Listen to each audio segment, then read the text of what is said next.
Glória a Deus pela salvação recebida do Pai.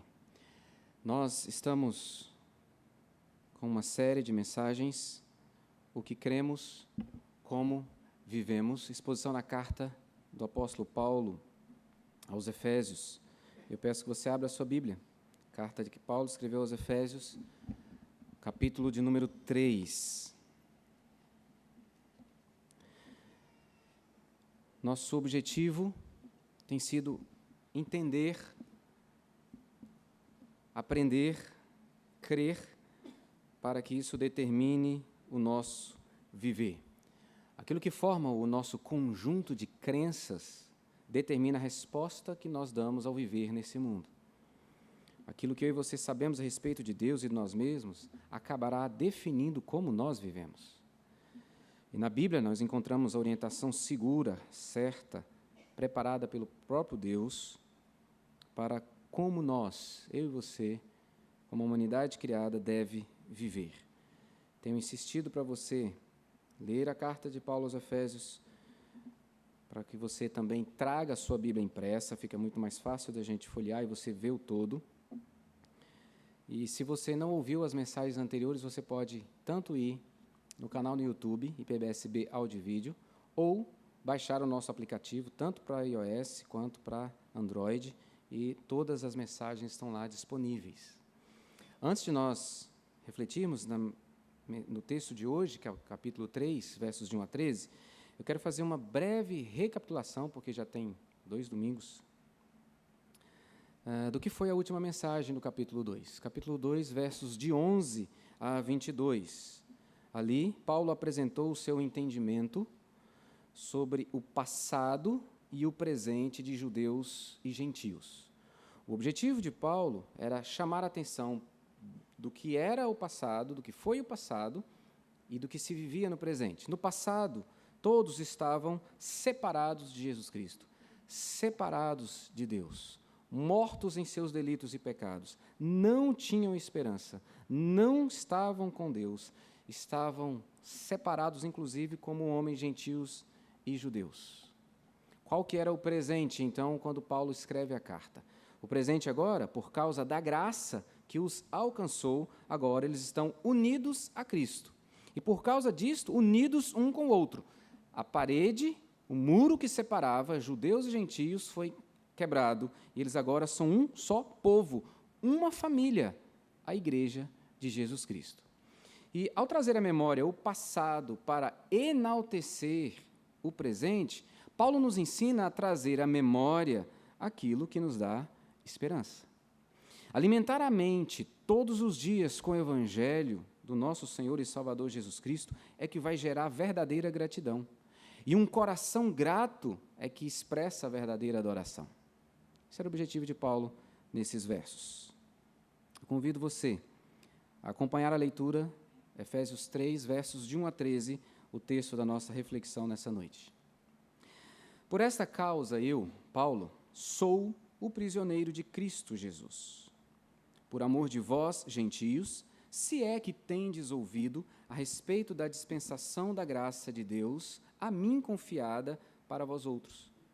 Pois, segundo uma revelação, me foi dado conhecer o mistério, conforme escrevi há pouco, resumidamente. Pelo que, quando ledes, podeis compreender o meu discernimento do mistério de Cristo, o qual, em outras gerações, não foi dado a conhecer aos filhos dos homens, como agora foi revelado aos seus santos apóstolos e profetas no Espírito.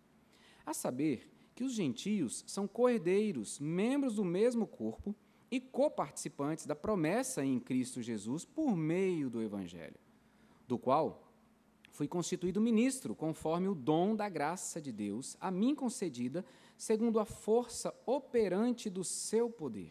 A mim, o menor de todos os santos, me foi dada esta graça de pregar aos gentios o evangelho das insondáveis riquezas de Cristo e manifestar qual seja a dispensação do mistério desde os séculos oculto em Deus, que criou todas as coisas, para que, pela igreja, a multiforme sabedoria de Deus se torne conhecida, agora, dos principados e potestades nos lugares celestiais, segundo o eterno propósito que estabeleceu em Cristo Jesus, nosso Senhor, pelo qual temos ousadia e acesso com confiança mediante a fé nele. Portanto, vos peço que não desfaleçais nas minhas tribulações por vós, pois nisso está a vossa glória. Amém. Que o Senhor abençoe a sua palavra, falando ao nosso coração. Convido você para um tempo de oração. Ore por você, ore por mim. Somente o Senhor pode trazer clareza ao seu coração, à sua mente, mudança, aquilo que você precisa aprender. E por mim, para que eu seja fiel ao expor a mensagem do Senhor.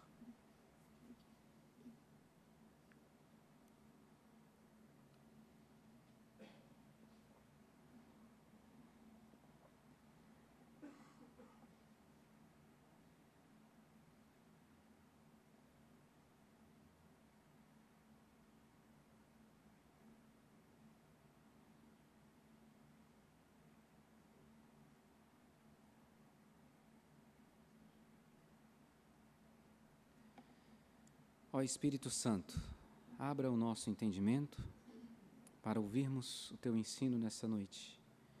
Tenha misericórdia da minha vida, usa-me por Tua graça, Pai, naquilo que nós precisamos aprender.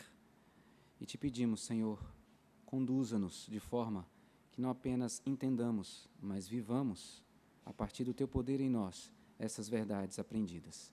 Nós te pedimos assim, Pai, em nome de Jesus Cristo. Amém. O que esse texto mostra para mim e para você, acerca do que Paulo entende, do que ele conhece, do que ele crê, que determina como ele vive a partir dessas verdades. Antes de nós entrarmos especificamente no texto, nesses versículos, eu quero te chamar a atenção que para a gente entender a gratidão que Paulo tem ao expressar aqui o privilégio dele de ser alcançado por essa graça e de poder testemunhar desse evangelho, ele precisou antes de ter muito claro duas ações ou duas verdades acerca de nós. A primeira delas é que nós somos pecadores. A segunda é que nós somos perdoados. A Bíblia diz para mim e para você que pecado é deformidade da natureza humana. Pecado está presente em cada área, cada dimensão, em cada célula do seu ser. Suas emoções, sua personalidade, suas vontades, seus pensamentos, tudo foi afetado pelo pecado. E o pecado se configura como oposição a Deus e tudo o que é vontade de Deus. Pecado, então, é uma luta contínua que eu e você temos contra Deus. Todo pecado, meu e seu, diz: eu não quero saber do Senhor, eu quero fazer do meu jeito. Eu não quero obedecer à tua vontade, eu quero fazer a minha vontade. Isso é pecado.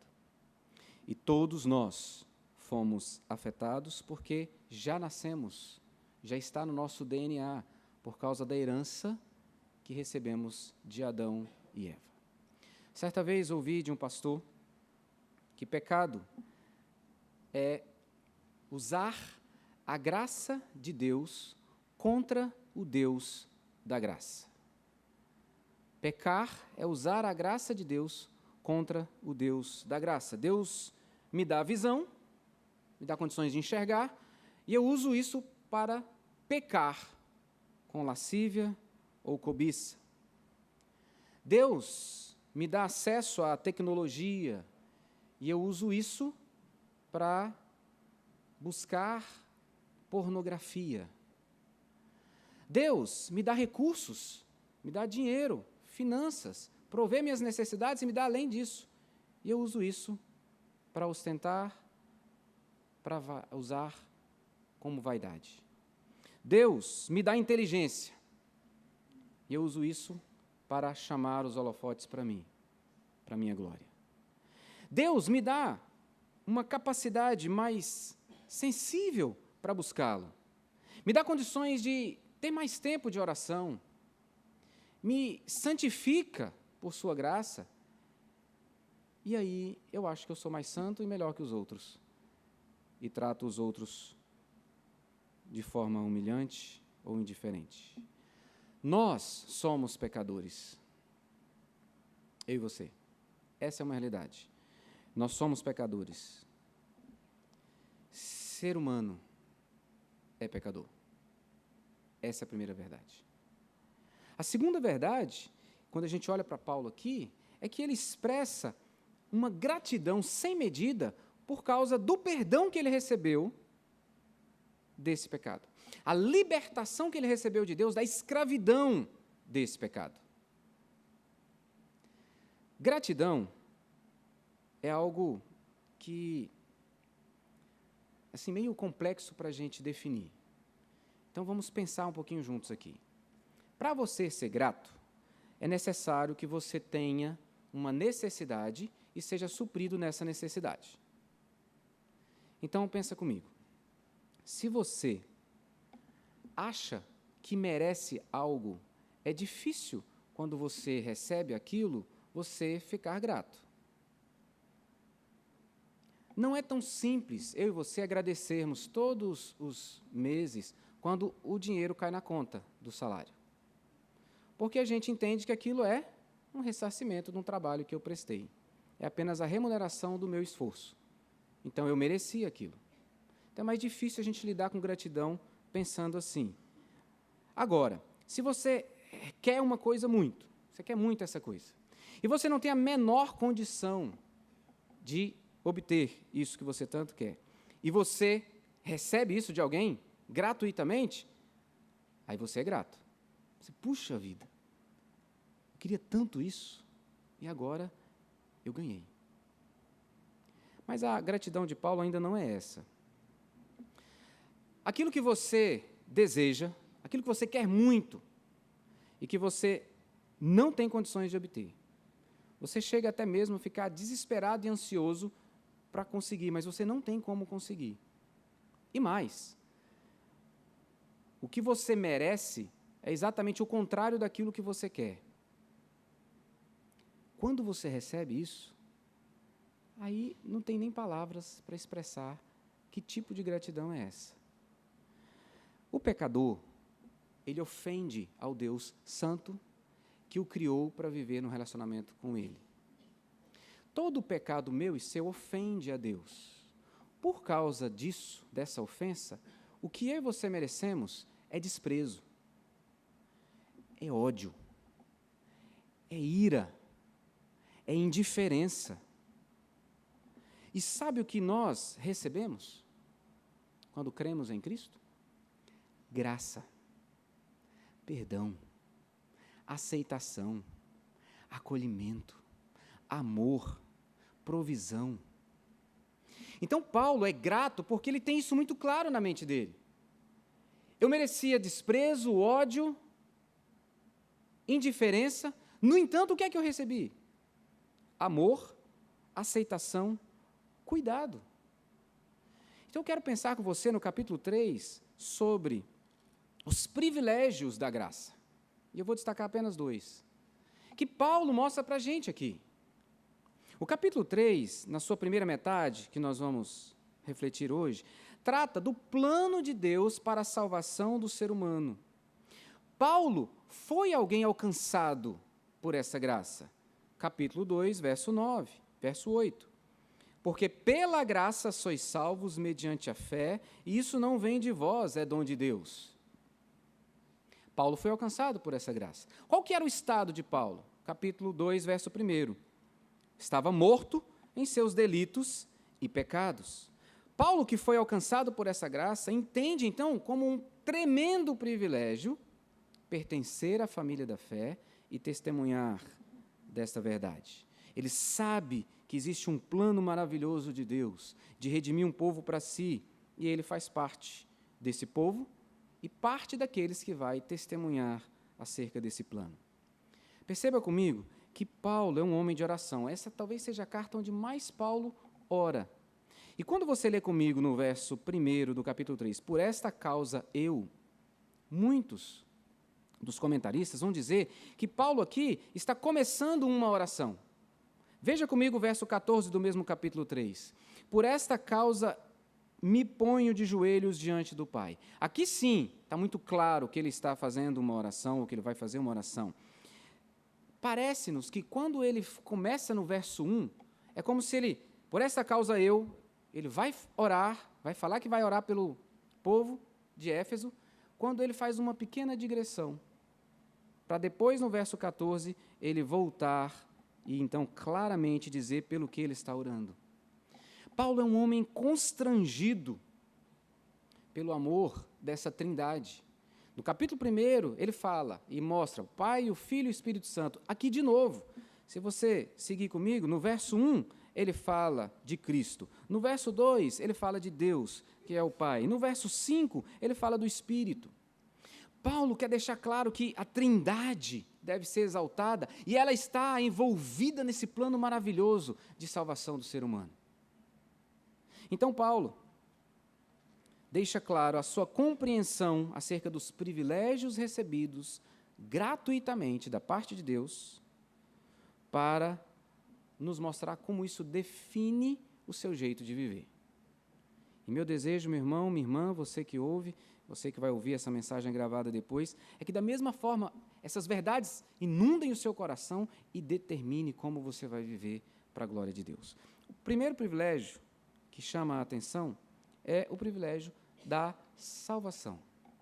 Algo talvez óbvio para mim e para você, mas que eu quero te convidar para a gente refletir aqui. Paulo inicia afirmando que ele está preso. Verso 1. Paulo, sou prisioneiro de Cristo Jesus. O primeiro motivo pelo qual Paulo se encontra preso é por causa da obediência a Cristo, em testemunhar do Evangelho. E ele faz isso, final do verso 1, por amor aos gentios. Ele quer que os gentios também conheçam a maravilha do Evangelho, e ele então prega. E por pregar, ele é preso.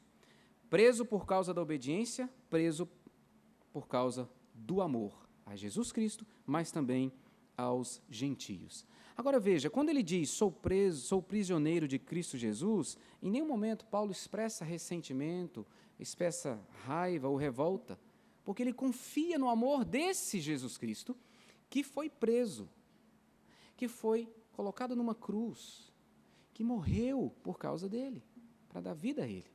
Então, para ele é um privilégio, é como se fosse um atestado de que ele está sendo fiel a Jesus, o ser preso. Ele não tem vergonha nenhuma em testemunhar isso.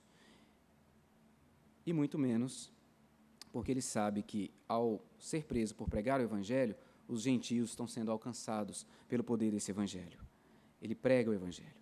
Jesus é o Senhor de Paulo e Jesus deve ser conhecido por todos. Então, Paulo vai pregar o Evangelho. Ele vai pregar o Evangelho. É assim que a gente começa a entender o privilégio da salvação por Paulo. Eu sou preso porque eu prego o Evangelho, esse Evangelho que tomou o meu coração e que eu não consigo me calar. E eu não estou nem aí se eu estou sendo preso, porque eu estou pregando e os gentios estão ouvindo e estão recebendo vida eterna. Veja o verso 3. Pois, segundo uma revelação, me foi dado conhecer o mistério que escrevi há pouco resumidamente. Paulo está falando, então, do plano maravilhoso de Deus, é esse mistério que ninguém sabia antes, mas que agora está se tornando claro, é o mistério do Evangelho. A graça de Deus que escolheu salvar homens, tanto gentios quanto judeus, todos para viverem na presença de Deus. Então vamos pensar um pouquinho? Quem era Paulo? Esse que está dizendo aqui que recebeu de graça condições de conhecer o mistério. Paulo experimenta a mesma verdade que eu e você se nós confessamos Jesus Cristo como nosso Senhor e Salvador. Ele estava morto em seus delitos e pecados. Ele foi escolhido antes da fundação do mundo. Ele foi alvo de misericórdia. O amor de Deus o alcançou. A bondade de Deus o alcançou. A graça de Deus o alcançou. Ele então recebeu fé e creu. E agora faz parte da família da fé. Essa é a experiência dele e a experiência que ele testemunha. Veja o verso de número 6. a saber que os gentios são co-herdeiros, membros do mesmo corpo e coparticipantes da promessa em Cristo Jesus por meio do Evangelho. Esse Evangelho inclui os judeus e gentios. Ele é judeu, mas ele tem gentios do lado dele. E nós vimos na mensagem passada, no capítulo 2, que esse povo forma a igreja. O que Paulo tem em mente aqui é Gênesis 12, de 1 a 3. Quando Deus disse que a partir de Abraão, ele teria um povo que abençoaria todas as famílias da terra. Então agora nós temos Paulo dizendo, olha, isso se cumpriu. Essa promessa que nós não conhecíamos, esse mistério que nós não discernimos, agora está claro. Deus está reunindo judeus e gentios. É uma declaração expressa, meus irmãos, de como Deus removeu a inimizade entre Deus e o ser humano, e entre ser humano e ser humano. E é isso que Paulo expressa sobre a sua salvação. Agora pense na surpresa dos judeus ao ouvirem Paulo dizer que esse evangelho, que esse Deus, também veio salvar gentios. Gente que eles nem gostavam de se relacionar, pessoas que os oprimiam, como os romanos. Pense na surpresa dos gentios em agora ouvir que esse Deus dos hebreus quer que eles façam parte da família de Deus. Isso é maravilhoso para a época. Para a gente talvez não tenha tanto sentido, mas para eles é algo assim que rompe tudo aquilo que eles acreditavam e pelo qual eles viviam. Eu não quero saber de judeu, eu não quero saber de gentio. Eu não me relaciono com judeu, eu não me relaciono com gentio. E o Evangelho vem para mudar isso. Então, Paulo entende isso como um privilégio para ele, mas também para a vida de todos aqueles que vão ouvir e que vão crer, conforme a graça do Senhor. A pergunta primeira é, você já experimentou esse privilégio? Você já entregou a sua vida a Cristo? Ele é Senhor sobre você? Você tem consciência de que todos os seus pecados foram perdoados em Cristo Jesus e que agora você pode caminhar seguro nele? Você já tomou essa decisão? Porque é a decisão mais importante da sua vida.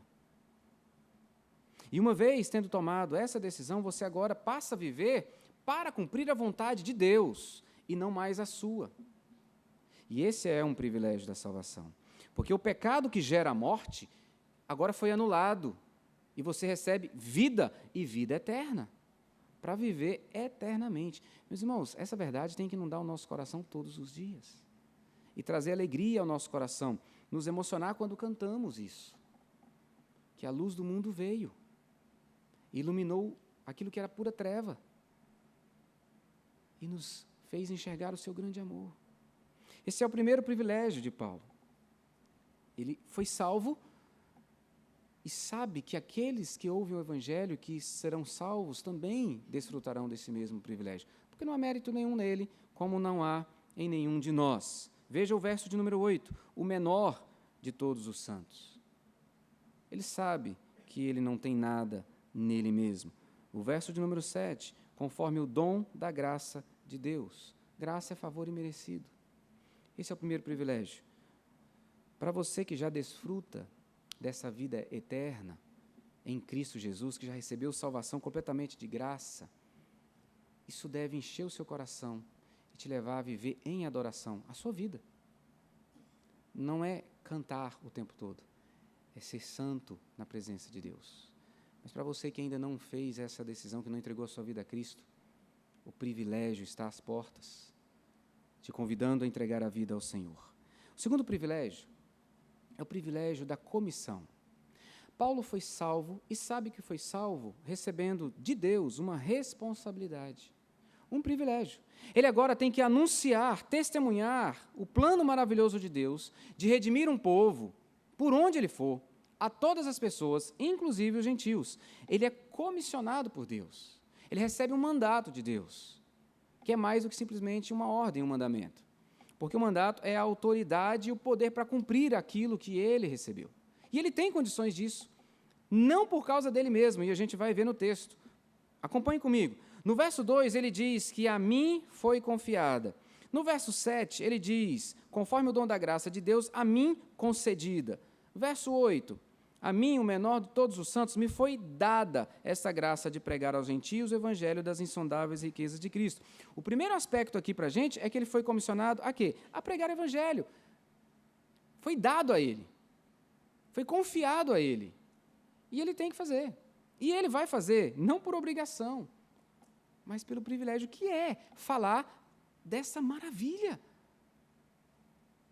As pessoas estão caminhando a passos largos para o inferno, e você chega para ela e fala, olha só, Jesus quer te livrar disso. Entregue a sua vida a Cristo, e você não vai mais para o inferno, você vai ter uma vida eterna. As pessoas estão caminhando para o buraco, e você tem condições de chegar correndo e falar assim, cuidado, você vai cair nesse buraco. É privilégio. Então Paulo diz, olha, me foi dada, me foi confiada esse privilégio, me foi confiado esse privilégio.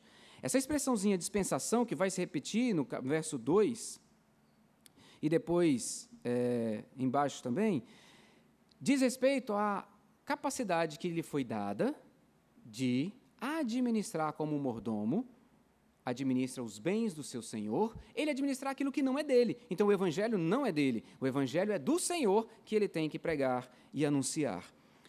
Gálatas 1, 11 e 12, Paulo faz a seguinte declaração, faço-vos, porém, saber, irmãos, que o evangelho por mim anunciado não é segundo o homem, porque eu não o recebi, nem o aprendi de homem algum, mas mediante revelação de Jesus Cristo, glória a Deus. É o mesmo evangelho que eu e você recebemos. O evangelho que te levou a crer em Jesus e confessá-lo como seu Senhor e Salvador, provavelmente foi pregado por um homem, por uma mulher, por um ser humano, mas quem revelou ao seu coração foi Cristo Jesus, que te fez crer, e que te colocou de joelhos diante dele. O segundo aspecto aqui é que Paulo é consciente da sua limitação. Quando ele diz, me foi confiada, a mim concedida, me foi dada, significa que ele não tem condições. Ele recebeu isso. Por quê? Eu imagino que Paulo tem em mente o que ele fez antes de ser convertido. Ele perseguiu cristãos porque ele acreditava que aquele movimento era contra o judaísmo e que estaria afastando as pessoas do único e verdadeiro Deus. Então ele perseguiu, ele prendeu e ele matou. Até quando Cristo chegou para ele, o confrontou e perguntou, por que você me persegue? Isso já dá um nó na cabeça dele, porque ele não estava perseguindo Cristo, ele estava perseguindo os cristãos. E ele já começa a pensar o que significa a pergunta de Jesus Cristo. Ele foi escolhido para pertencer agora a Cristo e escolhido para, conforme o verso de número 7, perdão, o verso de número 8, pregar aos gentios o evangelho das insondáveis riquezas de Cristo. É tanta riqueza no evangelho que nós não conseguimos conhecer todas elas. É insondável. É maravilhoso demais. E é isso que enche o coração desse homem. O verso 7, ele diz que é ministro. A palavrinha aí para ministro é diáconos. Ele se entende como um mero servo, aquele que serve às mesas. No verso 8, ele diz que é o menor de todos os santos, é o menos qualificado para essa obra, porque ele entende a sua inteira e total dependência da graça. Não é ele, mas a graça de Deus, a partir da vida dele. Então, queridos, Paulo declara firmemente, não há capacidade em mim, eu recebi tudo isso. Então é um privilégio. Aquilo que eu nem esperava, eu recebi. E agora eu posso testemunhar. Ele sabe dessa responsabilidade, ele sabe desse privilégio, ele sabe que existe um povo para ser resgatado, e esse povo vai ser resgatado se ouvir o Evangelho. Mas olha só, isso não é só para Paulo. Esse privilégio não é só para Paulo. Verso de número 10. Para que, pela igreja, a multiforme sabedoria de Deus se torne conhecida agora dos principados e potestades nos lugares celestiais, segundo o eterno propósito. Esse propósito está no capítulo 1, versos de 3 a 14, que estabeleceu em Cristo Jesus, nosso Senhor. O chamado para a salvação é para todos, a quem o Senhor escolheu, sua igreja. E o chamado para anunciar é para todos, que receberam salvação? A igreja. A igreja, assim como Paulo, é capacitada por essa graça para anunciar esse evangelho, levar por onde for. Então, meus queridos, é privilégio nosso, Igreja Presbiteriana de Brasília, levar ao mundo as insondáveis riquezas do evangelho de Cristo. É privilégio meu e seu. Mas parece-me que tantas vezes não entendemos assim. Parece algumas vezes que é muito mais uma obrigação que a gente tem que fazer, a gente faz porque tem que ter um desempenho, a gente tem que fazer, senão Deus vai castigar. E outras vezes parece que a gente não está nem aí. Estou salvo, lavado e remido, aguardando chegar a hora de eu apresentar o meu bilhete e entrar no céu. E Paulo mostra aqui que é um privilégio a gente fazer isso, como era para ele. Poder ser aquele que dá boa notícia para alguém que está indo para o inferno. Imagine que você conhece alguém que tem câncer. E você recebe a incumbência de chegar para ela e falar assim, você está curado, porque de fato ela está. Você vai correndo falar. E você vai perceber a alegria dessa pessoa ao receber a notícia. Meus irmãos, falar para alguém da vida eterna em Cristo Jesus é muito superior do que falar para alguém que foi curado de câncer. Esse é um privilégio que eu e você temos como igreja. Não podemos abrir mão disso. Agora, por isso eu comecei falando sobre gratidão e pecado. Porque isso só vai tomar o meu coração e seguir na direção de um testemunho alegre como privilégio, se eu e você tivermos consciência da nossa miséria como pecadores. Do tamanho do perdão que nós recebemos. Eu acho que a gente esquece disso. Eu mesmo luto com isso. Eu preciso sempre ser lembrado da minha depravação como pecador. Não tem nada bom em mim, meus irmãos. Nada. No momento de culto como esse, desde a hora que você entrou, você pecou algumas vezes. Você julgou alguém. Você cobiçou alguma coisa. Você teve olhar impuro. Enquanto estávamos aqui. Então, a consciência de que, mesmo sendo assim, nós fomos alcançados por graça e somos transformados por Jesus Cristo, isso aqui tem que me levar para contar desse evangelho maravilhoso para as pessoas. E é isso que Paulo deixa claro para a gente, essa graça tão poderosa constrangeu o seu coração, que o leva a pregar. E pregar como? Veja o verso de número 12. Pelo qual temos ousadia e acesso com confiança mediante a fé nele.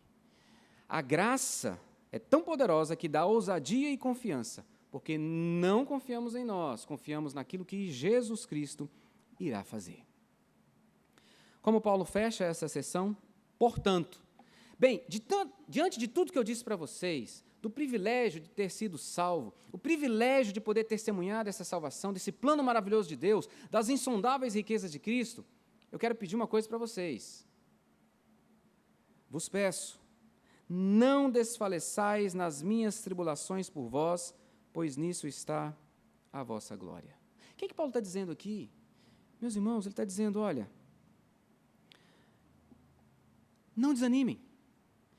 Eu estou preso por causa desse evangelho. Ele termina a sessão como ele começou, sou prisioneiro. Mas não fiquem desanimados por causa disso, porque é exatamente por causa disso que vocês conhecem o evangelho. Então, não desfaleçam diante das tribulações, porque é exatamente por causa das tribulações que você vai anunciar o evangelho e as pessoas crerão em Cristo. É por isso que ele vai fazer a oração que nós vamos ouvir sobre ela, a exposição na semana que vem, dos versos 14 a 21, quando então se coloca de joelho e ora por esses queridos irmãos. O que Paulo deseja, meus irmãos, que está no coração dele e que esteja no meu e no seu, é o que ele afirmou aos coríntios alguns anos atrás, quando ele escreve uma carta para eles. Porque a nossa leve e momentânea tribulação produz para nós eterno peso de glória acima de toda comparação. Nada se compara a ver uma pessoa dobrada aos pés de Jesus Cristo por ter recebido vida eterna. Não tem dor, sofrimento que roube de nós essa alegria. Porque enquanto estivermos nesse mundo, nós sofreremos. Um lembrete importante antes da gente concluir aqui. Os adversários, aqueles que se levantam contra nós, farão apenas aquilo que Deus permitir, porque Deus está no controle de todas as coisas. Quando você vê uma igreja perseguida, e um pastor, um missionário, um cristão morrendo por causa do Evangelho, Deus permitiu. Não pense você que está fora do plano de Deus. Não pense assim. Deus permitiu. E Ele sabe por que permitiu. E aquele que está enfrentando aquilo, resoluto, resiliente, e dando glória a Deus, e tantas vezes cantando ao Senhor, tem o coração em paz. Talvez com as palavras de Paulo na mente. Incomparavelmente melhor é estar com Cristo. Glória a Deus. Não é fácil a gente dar glória a Deus no momento sobre isso. Mas essa é a realidade da palavra. E Paulo diz, não desfaleçais nas minhas tribulações. Não. Eu estou sofrendo, mas vocês estão ouvindo. Queridos, concluindo, o que nós vemos aqui é o coração de um homem. É aquilo que ele crê. É um homem altruísta. É um homem comprometido com a proclamação do Evangelho. É um homem, antes, deslumbrado com a beleza do plano de Deus de resgatar um povo para si. Nós vemos um homem maravilhado com a graça, que vai até ele, alguém que só era alvo, ou que ele pensava que só deveria merecer desprezo, ódio, indiferença, por tudo que ele é, por tudo que ele fez. Um homem extremamente grato por pertencer à igreja de Cristo, à família de Deus, o povo. Paulo é apaixonado pelo Evangelho, pela graça de Deus. Ele é comprometido com essa graça, ele tem que falar dessa graça. Ai de mim, se não pregar o Evangelho, porque sobre mim pesa essa obrigação. Paulo é convencido, constrangido por essa graça que o salvou, e ele é constrangido, convencido da tarefa de levar esse Evangelho. É assim que Paulo crê. E é por causa disso que ele vive desse jeito. Sendo preso, sofrendo naufrágio, levando chicotada nas costas, fugindo, apanhando. Por quê? Porque ele crê que não tem privilégio maior do que esse, a gente ser testemunha do Evangelho. Por isso a sua palavra encorajadora no verso 13 e a oração que ele vai fazer, que é uma oração maravilhosa, de encorajamento para nós. Certo da nossa fraqueza, da nossa necessidade, ele diz, não desfaleçais, confiai no poder do Senhor. Se eu e você cremos no plano de Deus de resgatar um povo para si, que inclui judeus e gentios, gente de todos os povos. Se eu e você cremos que o Evangelho é insondável quanto às suas riquezas, que ele é maravilhoso quanto ao resgate de vidas condenadas ao inferno, que ele salva, que ele redime, que ele transforma. Se eu e você cremos que é privilégio ter sido escolhido, resgatado do inferno e trazido para ter vida com Deus. Se você crê que é privilégio ser testemunho desse Evangelho, se você crê que você não é capaz de fazer isso por você mesmo, mas que a graça de Deus te alcançou, está disponível, está te empurrando para fazer isso, como é que você vai viver? Se é isso que eu creio, eu vou viver a partir do descanso que essas verdades me dão. Então eu vou conhecer muito mais e mais o Evangelho. Eu vou viver esse Evangelho em cada um dos meus relacionamentos. Eu vou proclamar esse Evangelho não temendo as dificuldades. Certamente, Deus me dará tudo aquilo que eu preciso, porque se Ele me deu o que era mais importante, a vida nele, completamente de graça, se Ele me salvou para Ele, Ele não vai me dar todas as outras coisas que eu preciso? Se Ele me deu salvação em Cristo Jesus completamente de graça, Ele não vai ouvir as minhas orações e atendê-las conforme a sua vontade? Meus irmãos, é claro que sim, Ele vai. Porque Ele fez aquilo que era mais caro, entregar o próprio Filho na cruz. Ver o próprio Filho morrer na cruz, para me salvar e te salvar enquanto nós não queríamos saber dele. Pelo contrário, éramos opositores ferrenhos, não queríamos saber dele. Se Ele fez isso para nos salvar, você acha que Ele não está trabalhando na sua vida para você ser mais parecido com Cristo? Você acha que Ele não está te falando nessa noite desse privilégio para que você compartilhe aos outros? Queridos, confiados em Jesus Cristo, o dono da nossa vida, eu e você podemos viver de forma a refletir o seu caráter, o seu amor, a sua graça, a sua bondade, a sua salvação, o seu perdão. Aquilo que Ele fez em mim, aquilo que Ele fez em você, Ele quer fazer em tantos quantos Ele escolheu para pertencer a Ele. Será a nossa família no céu. Muitos desses, nossa família na terra, como somos aqui, como igreja. Eu quero te convidar a fechar os seus olhos e te convidar também a pensar em duas perguntas para a sua reflexão, para a sua oração.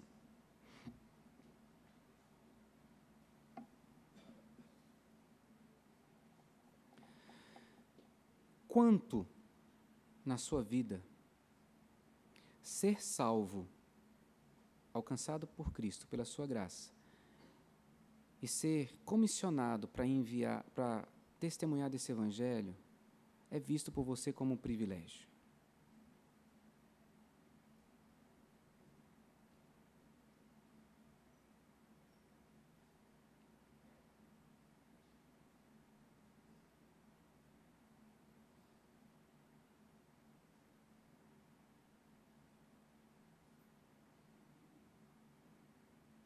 Quanto a certeza, a convicção de ter sido salvo em Cristo, pela graça. Você não fez nada por merecer, Ele simplesmente veio até você e te redimiu.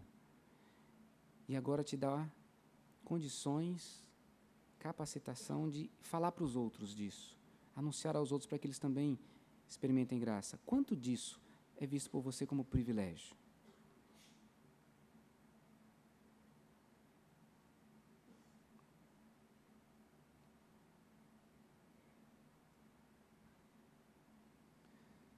A segunda pergunta: até que ponto você está disposto a sofrer para proclamar as insondáveis riquezas de Jesus Cristo, o seu Evangelho?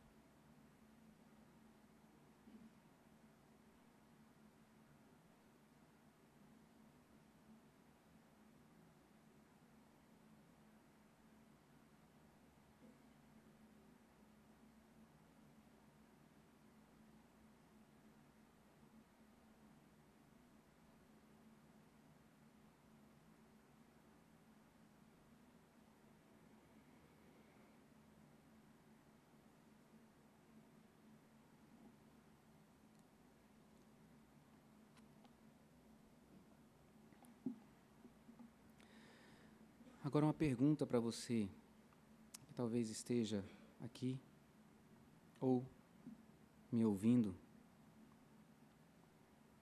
na gravação. Jesus é o Senhor da sua vida? Você já entregou a sua vida ao senhorio de Jesus? Você vive para Ele, obedecendo a sua palavra? Você reconhece quão pecador você é e quão dependente você é também dEle? Você já se arrependeu da sua rebeldia de andar distante de Deus e se dobrou diante de Jesus e pediu para Ele guiar a sua vida? Se você ainda não teve essa experiência, o convite para você é o mesmo que Paulo aceitou, que eu aceitei e que tantos têm aceitado ao longo da história. O convite para se arrepender da sua autonomia, arrepender-se dos seus pecados, da sua rebeldia de andar distante de Deus, tomando suas próprias decisões conforme a sua vontade, e se dobrar diante dEle e dizer: Senhor, cuida da minha vida, seja Senhor sobre a minha vida, guia os meus passos, pois eu quero te obedecer. Eu peço perdão e me entrego a Ti.